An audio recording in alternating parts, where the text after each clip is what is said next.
Digdeshakaladhyanapeksha sarvagang Shitadihrinnityasukhang niranjanam Yasvatmatirtam bhajate vinishkriya Sarsarvavit sarvagato mrito bhavet. Digdeshakaladi, direction, space, and time. Anapekshya, not depending upon. Sarvagang, present everywhere. Shita dihrat, which destroys cold, etc. Nitya sukhang, bliss eternal. Niranjanam, stainless. Yaha, who. Svatmatirtang, the holy place of his own Ātman. Bhajate, worships. Vinishkriyaha, renouncing all activities. Sa, he. Sarvavit, all-knowing. Sarvagataha, all-pervading. Amritaha, immortal. Bhavet, becomes. He who, renouncing all activities, worships in the sacred, stainless shrine of Ātman, independent of time, place, and distance, the destroyer of heat and cold and all other opposites, and the giver of eternal happiness, becomes all-knowing and all-pervading, and hereafter attains immortality. Namaste. So here we are, it's just after dawn, perfect time to contemplate this ending verse of Atma-bodhah.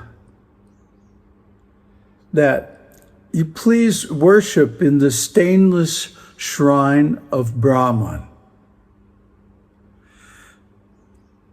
I've been reading, studying ahead of our next series, Viveka Chudamani. And it says, before becoming enlightened, study of the scriptures is useless.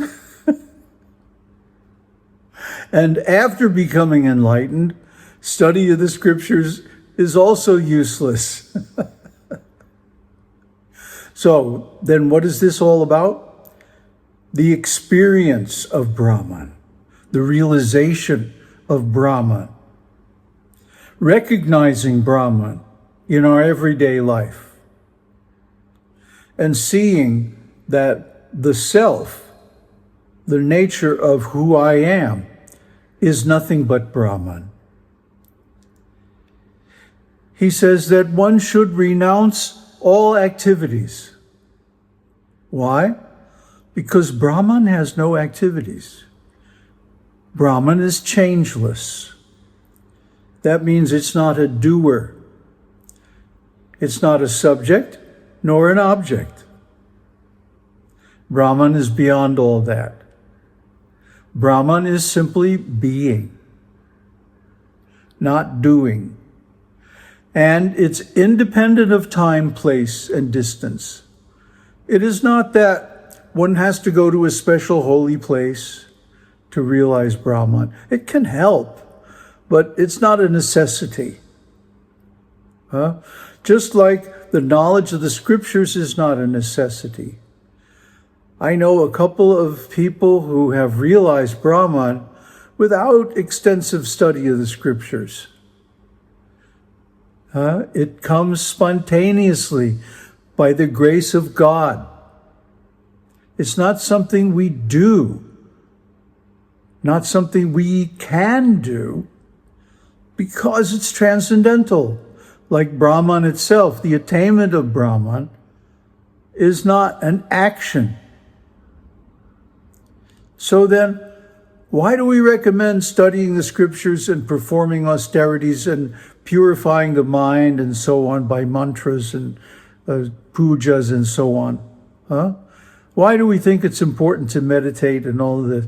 Not to realize Brahman, but to become qualified, to become purified and capable of receiving the blessing.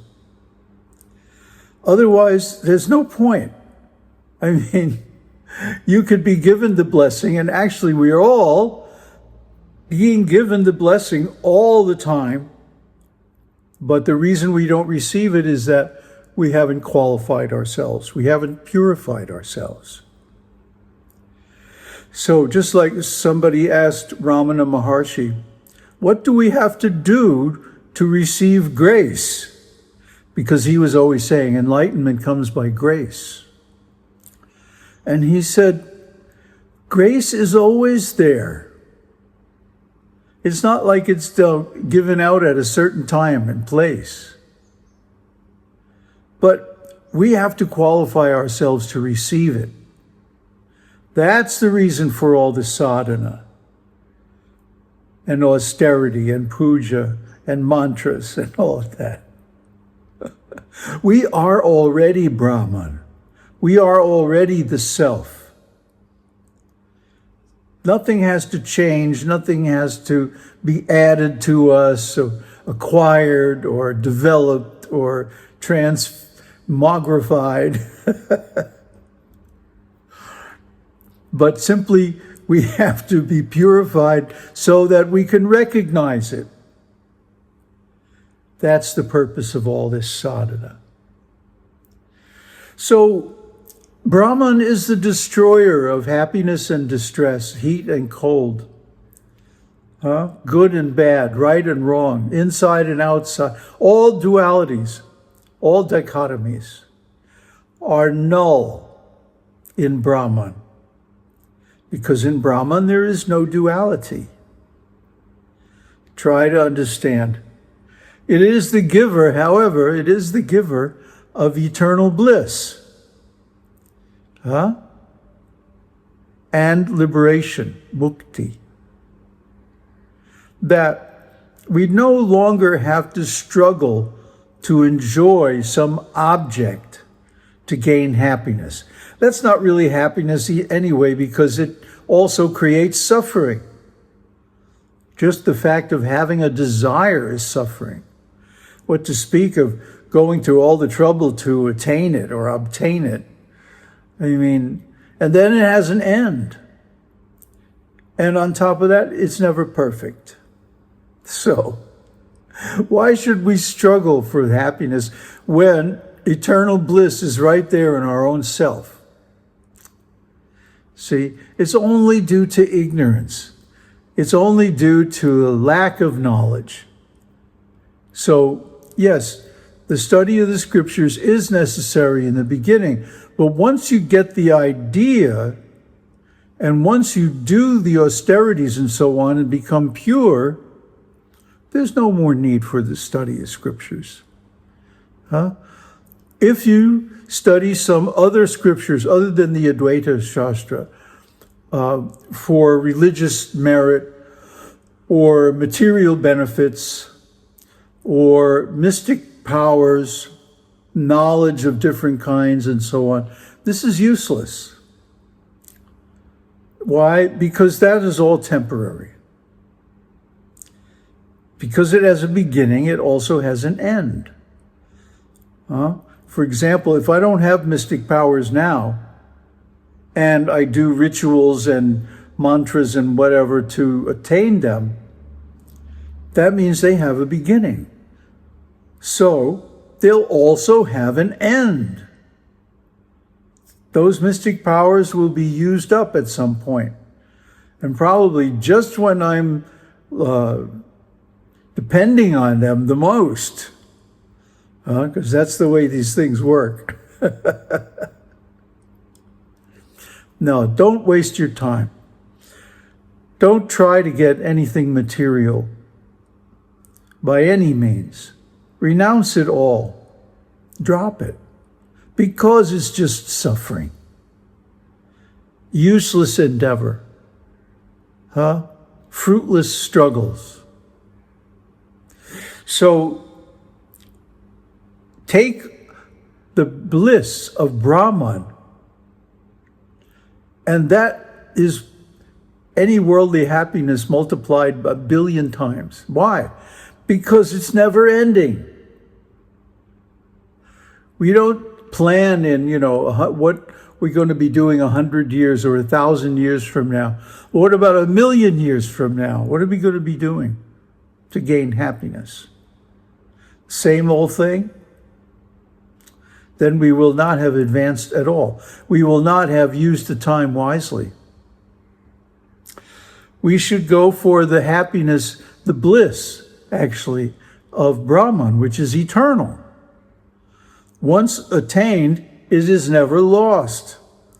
You never have to do anything again to be happy. You just enjoy, relax and enjoy. So, one who realizes Brahman becomes all-knowing.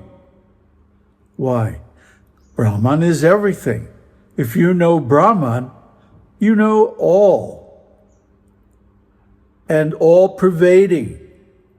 One can go anywhere by the mind.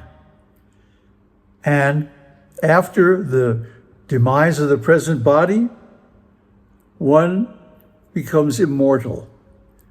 No more death, no more birth, no more suffering, no more ignorance, no more unhappiness, no more working hard and chasing desires. No, because Brahman is all. Once you attain Brahman, there's no incompleteness in any dimension. So there's no need for any more struggle or work or suffering. That is really the conclusion of Atma-bodhah.